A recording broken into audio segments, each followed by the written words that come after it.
ce genre de drone de course de FPV, à la base, il a été inventé avec des télécommandes de Wii. D'accord ? De là, on est passé à presque ce qu'on voit aujourd'hui. Mais tout ça, ça s'est fait en France. La première course officielle de drone s'est faite à Chartres en juin 2015. Tout de suite après, en juillet, il y a eu une course aux États-Unis, Sacramento.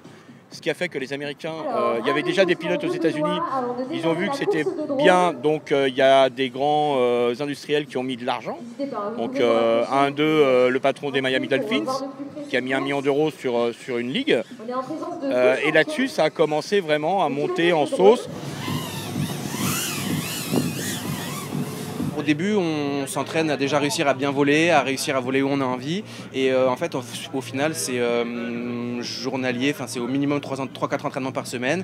Et en fait, on va s'entraîner sur des modules de circuit, aller répéter, un petit peu comme un match de foot où on va faire des exercices pendant tout l'entraînement. Et c'est qu'à la fin de l'entraînement qu'on pourra faire un match pour se détendre.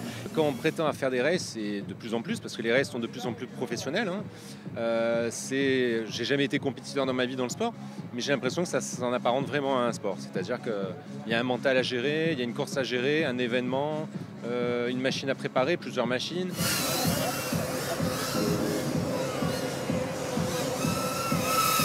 Un drone de compétition, alors c'est pas très compliqué, c'est un châssis en carbone, toute la partie motorisation électronique, les moteurs, les ESC, la carte de vol, une partie émission pour la vidéo et la caméra le plus important. Donc c'est une caméra toute simple, pas de caméra HD, et c'est avec cette caméra-là qu'on a la retransmission, une radio toute simple et des lunettes sur le visage, et puis c'est parti.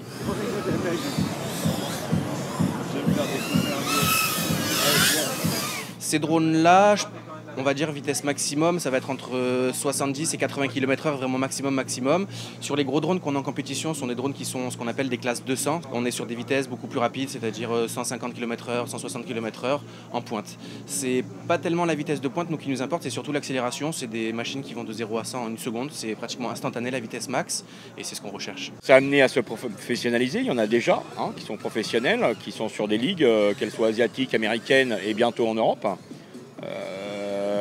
Mais si vous me parlez de futur, en réel, vous allez peut-être me dire que je suis fou, mais moi je vois le pilote sur le drone.